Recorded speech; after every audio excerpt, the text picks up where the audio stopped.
your children these songs, and you sang them yourself as a child. However, what if I told you that nursery rhymes aren't as harmless as they first appear to be? Dark secrets, tales of murder, scandal, and tragedy buried in time lies behind these upbeat tunes. We reveal the evil meanings of 15 nursery songs tonight, and believe me, things just get darker. The forgotten horrors. Lucy Locket.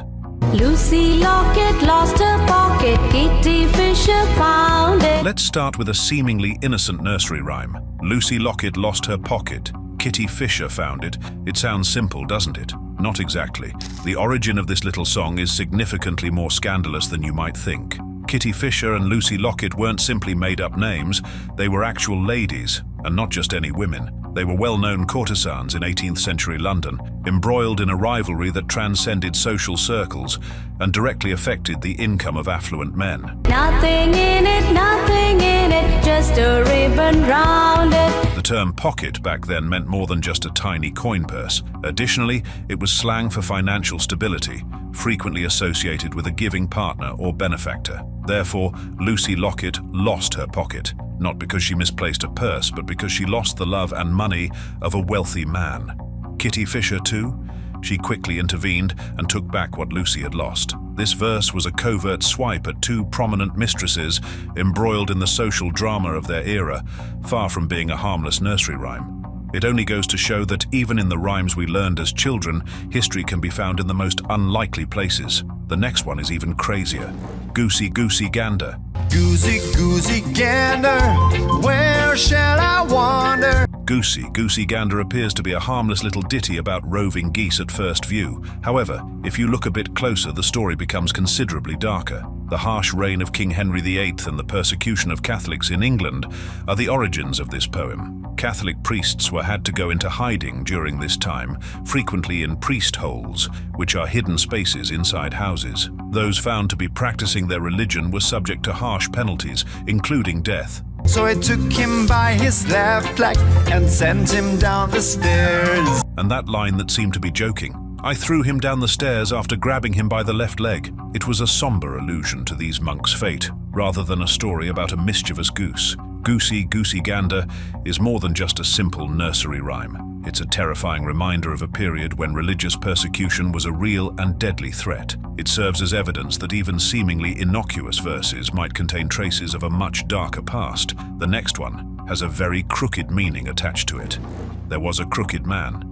There was a crooked man, and he walked a crooked man. There was a crooked man appears to be an innocuous little poem at first glance. However, beneath its sing-song beat comes a tale of treachery and political scheming that altered the path of history. The corrupt individual in question? At a time when hostilities between the two countries were high, a Scottish lord, presumably Sir Alexander Leslie, is thought to have made a deal with England. Scotland lost its independence as a result of this allegedly shady agreement, and it eventually joined England. And they all lived together in a little crooked house. And that statement, they all lived together in a little crooked house, which seems so innocent. That was not a pretty cottage. It represented the tense and contentious union of England and Scotland, a political arrangement based on covert pacts, shifting allegiances, and, in the eyes of many, blatant dishonesty. The story of a nation's destiny being sealed by backroom politics is told in There Was a Crooked Man, which is far from being a straightforward children's rhyme. It serves as a warning that history frequently eludes us, even in the children's songs we were exposed to. The next ones are songs of death and plague. Ring Around the Rosie. Ring around the rosy, a pocket full of posies. This is certainly a song you've heard or possibly sung as a kid. However, are you aware of its actual meaning? Ring Around the Rosie is a terrifying homage to the Black Death, one of the worst pandemics in history, rather than merely a light-hearted rhyme. That initial line, so innocent sounding, it is thought that the phrase ring around the rosy refers to the characteristic rash that patients developed, which consisted of scarlet lesions encircled by a ring. People carried aromatic plants in their pockets in an attempt to cover up the stink of sickness and fend off what they believed to be bad air. Thus, a pocket full of posies wasn't simply about flowers. A tissue, we all fall down. The most unsettling part follows. Ashes, ashes, we all fall down. Some variations replicate the sick people's sneeze spells by saying a tissue, However, the message is grim. The falling down represents the terrible death toll, with many corpses being burned or buried to prevent the spread. Children continue to recite this rhyme on playgrounds centuries later, utterly oblivious to the somber past that is interwoven with its lyrics. Another unsettling illustration of how history can lurk in the most unlikely places. The next one is even more scarier. Mary, Mary, quite contrary. Mary, Mary, quite contrary. How does a garden grow? Ever pondered Mary's true identity? Introducing Bloody Mary, the notoriously violent persecution of Protestants by Queen Mary I of England. Mary, Mary, quite contrary, seems like a silly rhyme for gardening at first glance, but those cockle shells and silver bells, they were torture devices, not lovely flowers. Cockle shells might have been a tool of torture for prisoners, while silver bells were thumbscrews used to crush fingers. Silver bells and cockle shells and pretty maid all in a row. And a row of pretty maids. According to some, it alludes to the innumerable people who were set to be executed under her rule. Some people think it represents the maiden, a beheading tool that before the guillotine. In any case, the poem depicts a much more violent situation than a straightforward garden image. During her reign, Queen Mary I burned hundreds of Protestants at the stake in an unrelenting attempt to restore Catholicism, earning her the terrifying moniker Bloody Mary. Children still recite this rhyme today, unaware that they are chanting echoes of a queen's murderous legacy, despite the grim history of the lines. Another reminder that beneath the surface of even the most innocent poems may lie a sinister past. See how the next happy-sounding rhyme has a darker meaning. Oranges and lemons. Oranges and lemons sold for a penny. Oh, those schoolgirls are so many. A happy song about the cathedrals in London, until you get to the terrifying conclusion: a helicopter is coming to chop off your head. Though its beginnings are far darker, Oranges and Lemons may seem like a light-hearted rhyme about the bells of well-known London churches. Many people think it alludes to the terrible reality of executions in public, especially at the Tower of London. When I grow rich, say the bells of Shoreditch. When will that be? The final moments of the condemned were frequently marked by the ringing of church bells during executions in the 16th and 17th centuries. The strange interaction is even included in some renditions of the rhyme. When will you pay me? When I grow rich. When will that be? I do not know. Here comes a chopper to chop off your head. This ending wasn't merely dramatic, it was a reflection of the tragedies of actual life. Both nobility and traitors met their demise at the hands of the executioner's axe during beheadings, which were a public spectacle, and the heads of the condemned roll rang as loudly as London's bells. Unaware that its sing-song beat previously reverberated through the streets during some of England's darkest days, youngsters continue to recite this rhyme in playgrounds centuries later. Another unsettling reminder of history that is concealed in plain view. The next one will literally ruin your childhood memories. Jack and Jill.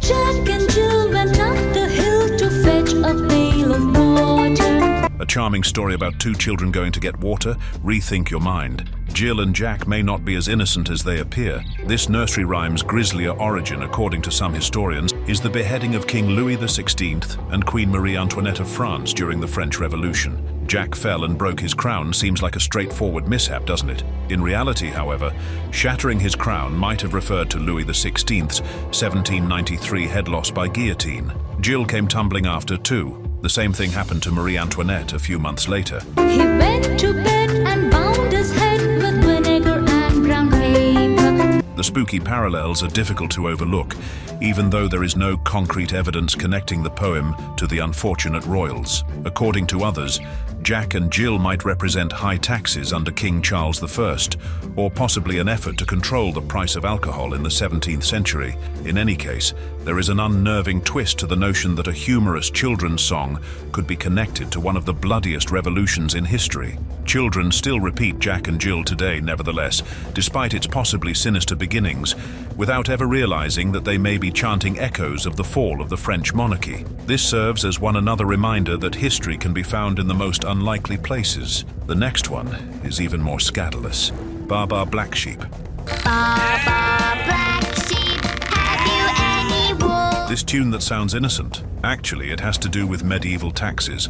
Although Bar Bar Black Sheep may appear to be a straightforward rhyme about wool, its roots can be found in the high wool tax that was levied in England in 1275. Wool was one of the most valuable commodities in the nation at the time, and King Edward I saw a chance to increase his wealth. Farmers have little left over after having to give up a large amount of their profits. One for the master, a cut for the landowning nobility, is how the rhyme breaks it down. One for the dame, the church also received its part. What about the child of the diligent farmer? The young boy who sobs down the lane deserves nothing. His family hardly has anything left, so it's understandable why he's grieving. And one for the little boy who lives down the lane.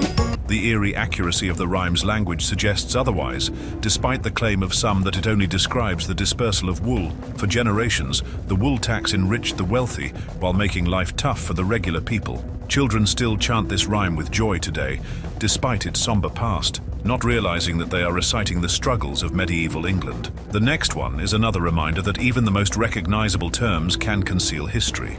Rock-a-bye baby. Rock-a-bye baby on the treetop. Is it a warning or a lullaby? Rock-a-bye. Although baby may seem like a soothing tune to put a kid to sleep, some people think it was inspired by the political unrest of the Glorious Revolution in 1688. This year saw the toppling of Catholic King James II and the ensuing dispute surrounding his newborn successor. Protestants and Catholics were sharply split in England at the time. Rumors circulated that James's wife's son, who ensured a Catholic dynasty, wasn't actually theirs. To guarantee the continuation of Catholic authority, many thought he was smuggled into the palace in a warming pan. When the bough breaks, the cradle will fall. And that unsettling line, "The cradle will fall when the bough breaks." Some claim it represents the fall of James II's rule and the demise of this so-called wonder baby. James was forced to escape when William of Orange invaded shortly after, and Protestant control was reinstated. Its lines have a menacing undertone regardless of whether the poem was actually inspired by a royal scandal. Even now, decades later, parents continue to hum this lullaby to their kids without realizing that they may be singing about a king's downfall. Another reminder that the tunes we take for granted frequently include hints of the past. The twisted, neglected, and downright unsettling beginnings of nursery songs are there. Keep this in mind the next time you hum a well-known song. Its past might be more sinister than you thought. Tell me though, which one surprised you the most? Or is there another children's song that has a secret that has to be revealed? Don't forget to share your thoughts in the comments below. And if you enjoyed this video, go ahead and drop a like and subscribe if you haven't already. Until then, don't forget to check out some of the more insightful videos on our channel. It's worth your time.